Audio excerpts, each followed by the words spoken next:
आज हम सॉल्व करने वाले हैं जेईई मेंस 2024 का एक बहुत ही इंटरेस्टिंग पीवाईक्यू जिसमें पॉलिनोमियल रूट्स और एक्सप्रेशन मैनिपुलेशन का अमेजिंग कंसेप्ट यूज हुआ है।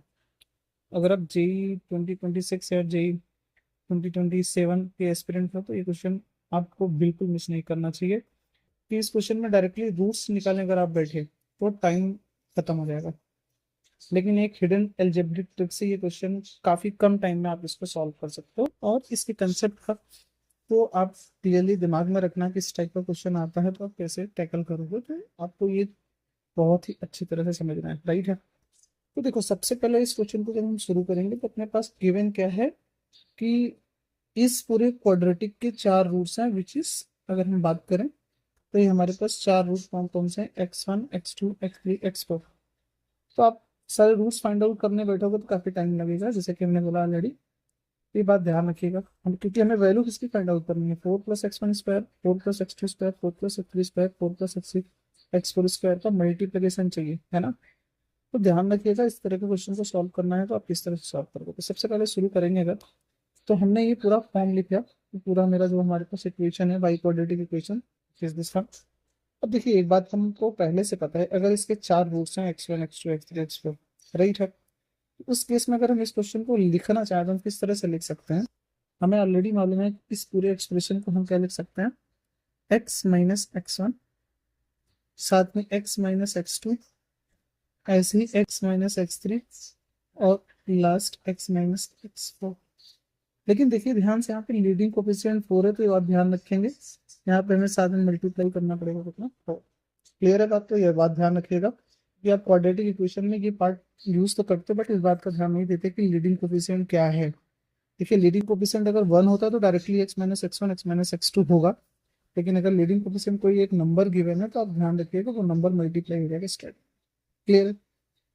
अब इसके बाद आखिर करना क्या है, देखो, अगर आप क्वेश्चन में ये जो हमने लिखा है इसको ध्यान से देखो और जो वो उसने पूछा है उसको ध्यान से देखो, कि दोनों मल्टीप्लिकेशन फॉर्म में आया बट हमें स्क्वायर में चाहिए, है ना। तो स्क्वायर में अगर आपको चाहिए तो हमें क्या करना है, एक छोटा सा कंसेप्ट यूज करना है। अगर मैं आपसे इसे नॉर्मली बात करूँ तो एक चीज हमें ऑलरेडी मालूम है कि x+iy, और साथ में अगर मैं इसको मल्टीप्लाई करूँ x+i, x-i, है ना। अगर आप इसको मल्टीप्लाई करो तो ये a² + b² होगा, तो यहाँ पे i का स्क्वायर और y² आएगा, और इसको आप क्या लिख सकते हैं, x², क्योंकि ये तो -1 होगा तो minus minus plus which is y²। और ये हर एक टर्म में अगर आप ध्यान से देखो तो उसी तरह से लिखा हुआ सारे टर्म्स है कि नहीं। इसी चीज का फायदा हम इस क्वेश्चन में उठाएंगे, अगर आपको ये चीज क्लियरली पता है तो। हम अब देखो क्या करने वाले हैं, हम इसको तो हमें मालूम है कि हम इस प्लस के साथ मल्टीप्लाई करेंगे तो काम हो जाएगा, लेकिन हमने क्या किया पता है, इस पूरे एक्सप्रेशन में एक्स की वैल्यू डिसाइड की, एक्स की वैल्यू, क्योंकि हमें इसको 4 बनाना है, राइट है। तो 4 बनाने के लिए हमने क्या किया, यहाँ पे हमने दोनों तरफ एक बार पुट किया x=2y, राइट है। और उसके बाद देखते हैं रिजल्ट क्या आता है, तो दोनों तरफ अगर हम इसको पुट कर दें तो अपने पास आंसर में कितना आएगा, 4 × 2i⁴ +8 2i⁴ -17 2i⁴ -12 × 2i +9 = 4 यहाँ पे तो हमें ऑलरेडी मालूम है 2i⁻x1, ऐसे ही 2i⁻x2 and 2i⁻x3, the last 2i⁻x4, right है। हम ना थोड़ा एलएचएस को सॉल्व कर लेते हैं कि हमारे पास रिजल्ट में क्या आता है ना। तो अगर हम रिजल्ट सॉल्व करें तो अपने पास रिजल्ट मिलेगा, यहाँ पे क्या मिलेगा, 4 टाइम्स ऑफ, देखिए i⁻4 इज 1, तो 2 ^ 4 इज 16, राइट है। फिर यहाँ पे आयोटा क्यूब आएगा तो आयोटा क्यूब में आयोटा स्क्वायर इंटू आयोटा आएगा तो माइनस आयोटा बनेगा। और 2 का क्यूब इज 8, 8 8 जा करेंगे तो कितना आएगा अपने पास, 64 आयोटा, माइनस, यहाँ से भी माइनस आएगा तो माइनस माइनस प्लस होगा, और यहाँ से 4 बन जाएगा, ये तो 4, यहाँ पे कितना हो जाएगा 68, ठीक है। और हम आगे चले अगर तो माइनस ये 24 आयोटा और +9 = राइट साइड हमारे पास है यहाँ पे 2i⁻ -x1 अगर आप ध्यान से देखो तो मैं एक चीज यहाँ पे चेंज कर दूं अगर थोड़ा सा, क्योंकि मैं चाहता हूँ ना कैलकुलेशन थोड़ा अच्छा दिखे। अगर आप सोचो यहाँ से माइनस, यहाँ से माइनस, यहाँ से माइनस, यहाँ से माइनस कॉमन लो तो सारे प्लस हो जाएंगे, ठीक है नहीं? तो अगर आप माइनस कॉमन लेते हो तो अपने पास रिजल्ट में कितना मिलेगा, 4 times of x1 - 2 iota, x2 - 2 iota, और x3 - 2 iota, and similarly x4 कितना हो जाएगा अपने पास, है ना? इसका आंसर कितना आएगा फाइनली, ये हो गया 64, और 64 प्लस 68, है ना? तो 64 प्लस 68 हो जाएगा 2, और हमारे पास 130, राइट है, +9।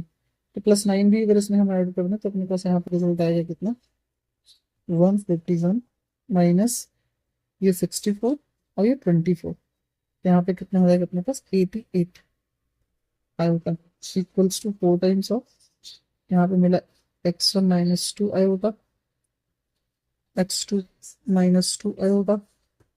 और अगर आप देखो यहाँ से मैं अगर बात करूँ आपसे, अगली बार देखो मैं क्या करने वाला था, लेकिन मैं आपको डायरेक्टली इस चीज को बताऊंगा। अगली बार मैं क्या करने वाला हूँ, बस मैं यहाँ पे जो 2 आयोटा पिट किया था, मैं यहाँ पे -2 आयोटा पिट करता।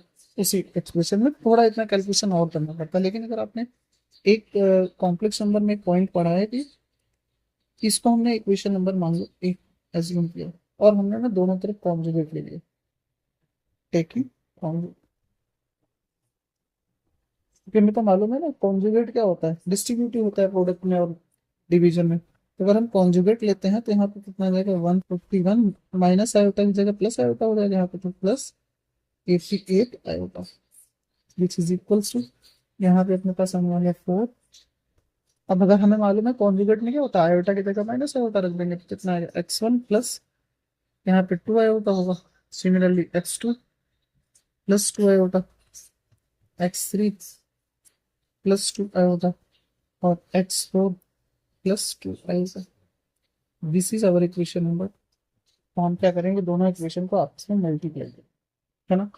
तो अगर आप दोनों इक्वेशन को आपस में मल्टीप्लाई करते हो तो हमारे पास वही फॉर्म मिलेगा जो हमने ऑलरेडी डिस्कस किया अभी, मल्टीप्लाई इक्वेशन 1 और 2, है ना? तो LHS में आएगा 141 माइनस 88 आयोटा, और 141 plus 88 iota, which is equals to 4 × 4 = 16। अब आप ध्यान से देखो, ये a+b a-b होगा, that means x1 square -4 iota square होगा, विच इज +4 हो जाएगा, राइट है? सिमिलरली x2 स्क्वायर +4, और x3 स्क्वायर +4, और द लास्ट x4 स्क्वायर +4। हमें यहाँ से समझ में आ रहा है कि अपने पास जो रिजल्ट में आया वो कितना है, x1 स्क्वायर +4, पहले मैं इसको लिख दे रहा हूँ LHS और RHS के टर्म्स को, x2 स्क्वायर +4, ऐसे ही x3 स्क्वायर +4, ऐसे ही x4 square +4, which is equals to, यहाँ भी हमारे पास a+b a-b बनेगा, तो यहाँ से कितना आएगा 141 का स्क्वायर, और +88 का स्क्वायर, और डिवाइड बाई कितना आएगा 16, और इसी का रिजल्ट हमको गिवन है, राइट है? तो इसके बाद इसका आंसर कितना आएगा अपने पास, 27। अगर आप इसको कैलकुलेट करोगे तो, और डिवाइड बाई कितना है अपने पास 16, राइट है? तो यहाँ से हम ध्यान देंगे एक पॉइंट पर, विच इज, क्योंकि हमें राइट साइड में अगर 125 से इसको डिवाइड करते तो 125 इंटू ये आएगा 221 डिवाइड बाई 61, और इसकी वैल्यू हमें गिवन है कितना, 125 डिवाइड बाई 16, यानी अपने पास यहाँ से m की वैल्यू क्या फाइंड आउट हुई, फाइनल आंसर इज 220। तो ध्यान से इस क्वेश्चन को देख लीजिए, आप फिर से रिपीट करके समझ लीजिए, अच्छी तरह समझ लीजिए, क्योंकि इस कंसेप्ट पे क्वेश्चन हमें और भी मिलेंगे कॉम्प्लेक्स नंबर में, राइट है? तो आई होप ये क्वेश्चन काफी अच्छा था और आपको भी समझ में आया। तो मिलते हैं नेक्स्ट क्वेश्चन में, तब तक के लिए थैंक यू, पढ़ते रहिए आप।